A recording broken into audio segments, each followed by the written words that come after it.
9:30 a.m. El ministro de Salud dice que no tiene nada de qué arrepentirse después de haber dicho la frase esa, la de los ricos también lloran. Que lo dijo a propósito de las lágrimas dolorosas, conmovedoras del director del hospital de Itagüí en el departamento de Antioquia. Y aquí en Blue, después de días de reflexión, el ministro Guillermo Alfonso Jaramillo dice que no se arrepiente y mete la politiquería y mete la corrupción en el sistema de salud y que por eso se reafirma en que los ricos también lloran. Néstor, sabe que a mí me impresiona porque yo creo que cuando uno falla, cuando uno se equivoca, cuando uno dice algo que suena indolente, cuando uno no es capaz de ser empático con alguien, decir, uno sí, echa para atrás. Me equivoqué, la expresión no fue la adecuada, no fue la correcta, porque no fue la adecuada. Es decir, mire, cuando alguien llora, no fue la adecuada, padre, para usted y para mí. El ministro lo que está diciendo es, Néstor, para él no, es la expresión para cualquiera que sea humano, Néstor, es que la humanidad exige frente a alguien que llore que uno sea claro, compasivo, empático. Puedo no estar de acuerdo con usted, después puedo discutir con usted todo lo que quiere y puedo decirle no y tal. Ahora, pero claro, cuando usted llora, yo tengo que ser empático, compasivo. El ministro dijo pues que se trataba de eso que llaman lágrimas de cocodrilo, ¿no? Que son como para engañar, digamos. Hay gente que llora, dijo él ayer, no es que yo comparta su opinión, pero fue la explicación que dio, dijo que es que no creía en las lágrimas de quien estaba creyendo, porque es una persona, según él, que ha incurrido en actos de corrupción y que ahora llora porque no tiene o sea, es una doble burla. Es la burla original de los ricos también lloran con indolencia, con falta de humanidad. Iba a preguntar. Y la segunda burla es decir que las lágrimas no eran reales. O sea, es como si él fuera Dios y estuviera en capacidad de leer el corazón de la gente. Lo que llaman la doble victimización. Iba a preguntarle, Héctor, supuestamente, si el médico del hospital de Itagüí fuera un funcionario corrupto, lo que tiene que hacer el ministro no es presentar una denuncia. Denunciarlo, claro. Y presentar las pruebas. Por supuesto, de hecho, incluso una entidad que depende de él, que es la Superintendencia de Salud, entiendo que ha adelantado investigaciones en relación con ese hospital. Después de que lloró, pues hasta ahora no ha tomado ninguna decisión. De la Supersalud llegó allá a hacer inspección. Llegó allá, pero tampoco ha tomado ninguna decisión. Es decir, que uno supone que tampoco es que hubiera encontrado algo muy relevante o muy evidente, porque si hubiese sido así, pues hubiera podido ya ordenar la intervención y no lo hizo. Entonces, realmente sí creo que el ministro le quedaba más fácil salirse diciendo no, fue una expresión desafortunada, lo que fuera, porque evidentemente en todo este contexto de la discusión, pues eso no hace sino expresar indolencia. Y pedir excusas, es que qué falta de gallardía. ¿Recuerda usted esa relación entre fondo y forma? Usted aquí podría discutir el fondo, él podría seguir manteniéndose en el fondo, pero la forma podría decir, no, es que fue indolente. Mire, insisto, cuando alguien llora delante de ti, tiene uno que ser muy indolente para decirle... Bueno, este señor, el médico del hospital de Itagüí, lloró delante de todo el país. Y el ministro, que tuvo unos días para pensarlo y seguramente le dijeron, ministro, de pronto se equivocó, se ratificó anoche aquí en Blue Radio. Camila Carvajal. Sí, señor, este es el nuevo capítulo alrededor de Guillermo Alfonso Jaramillo, el ministro de Salud, que primero le respondió a Luis Fernando Arroyave, recuerde que él es el gerente del Hospital San Rafael de Itagüí, diciendo que los ricos también lloran. Y entonces aquí en Blue Radio, preguntado por eso, si se arrepentía, qué opinaba después de la tormenta desatada por su frase, el ministro dijo que él no se arrepiente, que lo sacaron de contexto y que lo que tiene que saber el país es quiénes están llorando. Escuchemos. No, de ninguna manera. No me arrepiento de haber dicho eso por una sencilla razón. Es que hay que saber quién es el que está llorando, porque desafortunadamente lo que no se puede engañar es a la gente. Y hay mucha gente que lloran para engañar. Usted no puede engañar a la gente llorando cuando usted ha manejado mal un hospital, cuando se lo ha entregado a la politiquería y cuando se lo han robado en varias ocasiones. Y la mayoría de los hospitales los han entregado. En muchas partes del país se los han entregado a la voracidad de políticos y de gente corrupta e ineficiente e incapaz. Yo he sido gobernador y he sido alcalde, y puede usted constatar qué fue lo que yo hice cuando fui gobernador. Recuperé totalmente el Federico Lleras, lo puse a funcionar, lo dejé 0 kilómetros, todas las deudas, ¿no es cierto? Lo mismo cuando llegué, y después de que yo me fui, no fueron capaces de administrarlo adecuadamente y se ha prestado para politiquería y para corrupción. Lo mismo sucedió cuando fui alcalde entre el año 2016 y 2019. Estaba el hospital en pésimas condiciones, lo levanté, fusioné los 2 hospitales que habían en uno, lo dejé también totalmente saneado, y al mismo tiempo le dejé todo el personal de planta bien administrado, con honorabilidad, con transparencia. Me fui yo, y hoy el hospital tuvo que intervenirlo la superintendencia por las deudas tan grandes, por la corrupción y por el abandono en que lo dejaron. Ni siquiera tenía un equipo de rayos X funcionando. Entonces, aquí no pueden venir a llorar ciertas personas privilegiadas, ¿no es cierto?, que pertenecen a los estratos altos de este país, y entonces vienen con lágrimas a echarle la culpa al gobierno nacional, cuando lo que han hecho es desafortunadamente administrar mal los hospitales.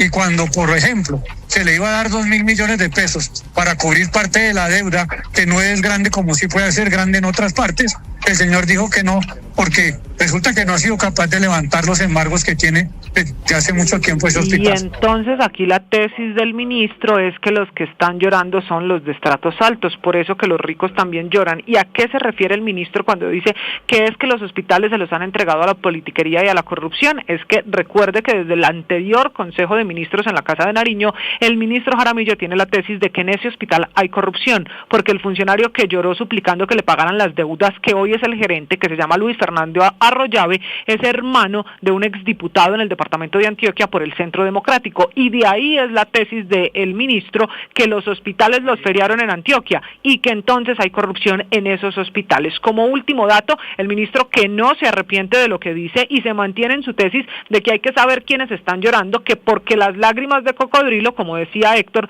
no necesariamente son de alguien que necesite la plata, sino de los ricos que están llorando para echarle la culpa al gobierno de la crisis en el sistema. Como último dato, le decía, ya a ese hospital San Rafael de Itagüí lo visitó, lo inspeccionó la Superintendencia de Salud, esa donde trabaja la esposa del ministro de Salud. Camila, gracias, 9 de la mañana, 37 minutos. Hay una estratificación de llanto, es decir, pueden llorar, los de tal estrato pueden llorar, los de tal estrato, es decir, no son los humanos los que lloramos, pero padre, todos los humanos lloramos, Néstor. Suponiendo que la gente que trabaja toda en el hospital de Itagüí sean ricos y que en consecuencia, es cierto, no tienen derecho a llorar.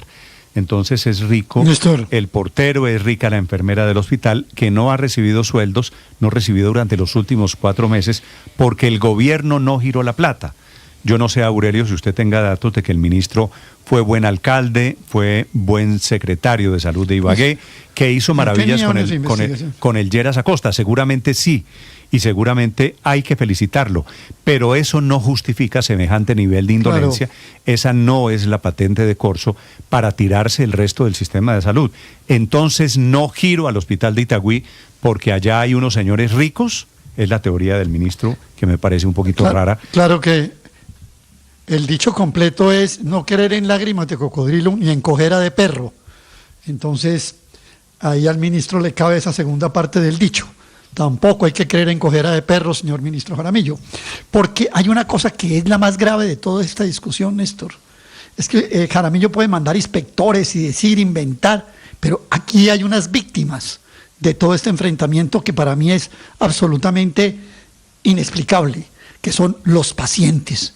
Fíjese usted cómo Jaramillo ha centrado su debate en señalar a ese señor Arroyave, que primera vez que lo oigo nombrar en mi vida. Y se le olvida que aquí el problema no es el señor Arroyave, aquí el problema son los pacientes. Razón. No, él dice, no, es que van para el hospital del sur de Itagüí que también atiende. No, es que usted no puede prescindir de un centro hospitalario en las actuales circunstancias del sistema de salud y no importarles un carajo los pacientes. De ahí que por eso le digo al ministro Jaramillo que eche el dicho completo, que si bien no hay que creer en lágrimas de cocodrilo, tampoco hay que creer en cojera de perro, como es el dicho completo. 9 de la mañana, 39 minutos, no había escuchado lo de cojera de perro, pero lo anoto aquí, Aurelio. Ese era un dicho horrible. Era un dicho horrible porque en realidad era un dicho muy, muy machista, que solo repito por lo que Aurelio lo mencionó. ¿Pero que era ni en cojera, ¿qué tiene de machista decía, eso? Es que se decía ni en cojera de perro ni en lágrimas de mujer. Para decir, no, usted no confíe cuando hay una mujer llorando. Es porque ¿no es lágrimas de cocodrilo originalmente? Eran dos dichos distintos, porque la lágrima de cocodrilo es que usted sabe que el cocodrilo tiene mojado en la zona paisa. No, cuando en la zona paisa cuando el cocodrilo, lágrimas de cocodrilo ni cojera de perro. Cuando En el ninguna de las cocodrilo dos hay que abre creer. las fauces, presiona los lagrimales y llora. Entonces, mientras está comiendo, está claro. llorando, porque al abrir las fauces está presionando los lagrimales. Entonces, por eso se dice, no creas en lágrima de cocodrilo, porque él no está llorando de tristeza, No está sino al llorando, contrario, está claro, llorando porque está comiendo. No está llorando por sufrimiento. Y sí. en la zona paisa se habla de cojera de perro, precisamente para aquellos Que astutos ya le entendí, que se hombre. hacen impedidos y que se fingen los impedidos, pero que no lo están. En la variante machista de Héctor Riveros, primera vez que la oigo en la vida, pero bueno. Ese era un dicho muy, muy bogotano de hace, yo no sé, pues mucho tiempo. Yo lo oía cuando niño y siempre me pareció pues de un machismo espantoso. Pero digo, en relación con este asunto, yo creo que el ministro, insisto, debería haber aceptado que utilizó una expresión que en el contexto en el cual se da toda esta discusión y las afirmaciones que además se hubiera estaba acabado la discusión haciendo ahí. el director del hospital, pues no cabía, porque el director del hospital estaba refiriéndose ni siquiera a él, sino a los empleados del hospital, y entonces pues obviamente ese dicho no cabía. Pero yo creo que, digamos, para ver el otro lado, vale la pena oír al ministro, porque además él no está diciendo cosas que no sean ciertas. Es cierto que en Colombia ha habido una altísima corrupción en el sistema de salud y en el sistema público de salud, y que evidentemente, desgraciadamente, los hospitales han sido un botín burocrático en muchas entidades territoriales. Eso es cierto, y cuando pase toda esta algarabía, ya que será el 7 de agosto, yo espero que hagamos la discusión del tema de salud bien hecha, sinceramente, que volvamos a reconocer que efectivamente el sistema de salud tenía unos enormes problemas, entre ellos la corrupción. Sí, porque ya no. Hay que hablar de todo. Entre más público el sistema de salud va a ser peor, pues, eso, ¿no? Claro, Néstor. Porque eso pasa es efectivamente en el modelo público de salud, pues que paradójicamente lo que está impulsando al tiempo. Hay que hablar de todo, claro, del pecado original, de cómo el sistema viene en crisis, que se ha agravado en estos últimos 3 años y medio, pero además creo que capítulo aparte y especial merece que nos explique el gobierno del presidente Petro ese capítulo oscuro, digo oscuro por lo opaco, de los equipos básicos de salud. Se ha gastado 4.200.000.000.000 de pesos en unos equipos que no se sabe cuáles han sido los resultados concretos. Y muchos señalan, incluso actores del sistema, que eso ha sido utilizado para la politiquería, que eso que tanto critica el ministro Jaramillo con los hospitales públicos lo está aplicando desde hace meses o años con los equipos básicos eso de es salud. Lo que el presidente Petro llama salud preventiva. Así es. 9:42 minutos. Andrés. Y si el ministro quiere dar cátedra sobre el problema de la corrupción en los hospitales públicos, efectivamente se la escuchamos, y es más, aquí mismo en este programa, me acuerdo, en todos estos años hemos reportado muchos casos de corrupción en hospitales públicos, pero entonces mi sorpresa viene cuando usted se lee el borrador de la reforma a la salud que ellos mismos están presentando, y lo que hace ahí no solamente es entregarle los hospitales a los clanes políticos departamentales, sino prácticamente todo el sistema. Entonces no es resolver el problema, sino profundizarlo. Entonces ahí no entiendo. Andrés, son las 9:43 a.m. En segundos, novedades sobre el